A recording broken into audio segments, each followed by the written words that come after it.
अगर आप भी चाहते हैं कि आरसीएम म्यूजिक के वीडियो सबसे पहले आप तक पहुंचे, तो लाल बटन को दबा के चैनल को सब्सक्राइब जरूर करें और साथ में बेल आइकन को दबाना ना भूलें।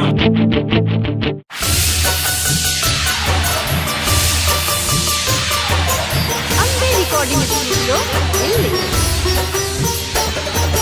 अरे पगलू, अरे हमरा से शर्मा की का बात बारे?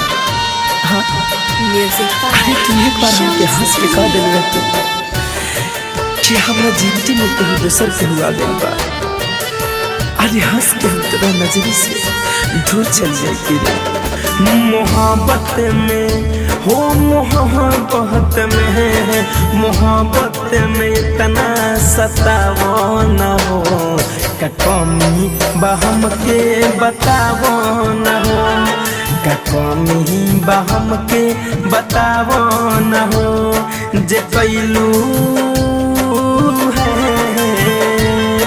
जे कैलू तू आदा निभावो न हो, का कमी बहम के बतावो न हो। मोहब्बत में इतना सतावो न हो, का कमी बहम के बतावो न हो।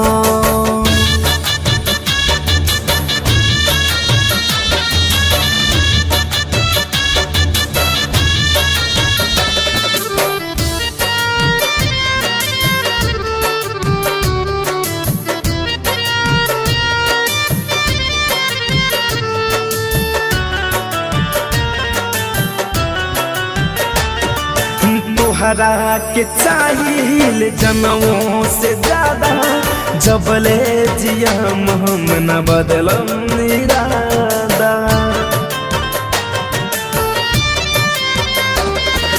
तोहरा के चाहिए जनमों से ज्यादा, जबले जियब हम न बदलब इरादा। ई दिलवा के हमारा दुखावो न हो, ई दिलवा के हमारा दुखावो न हो, का कमी बहम के बतावो न हो।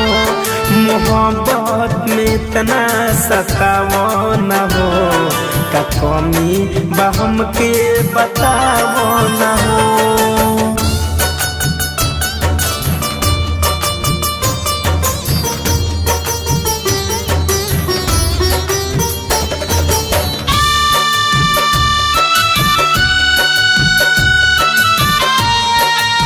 Music by Shams Jamil.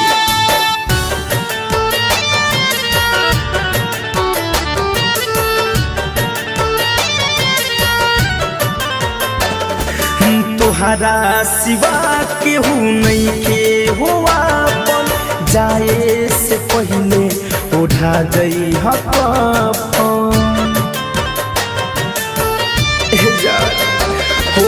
तोहरा सिवा केहू नहीं के हुआ, जाए से पहले उठा जई हकन। जे कैलू तू आदा निभावो न हो, सुमित फिरोज धनंजय के रोवावो न हो, का कमी बहम के बतावो न हो। मोहब्बत में इतना सतावो न हो, का कमी बहम के बतावो न हो। Recording studio Delhi. डाउनलोड कीजिए RCM music official app play store से। आरसीएम म्यूजिक के सारे ऑडियो वीडियो डाउनलोड करने के लिए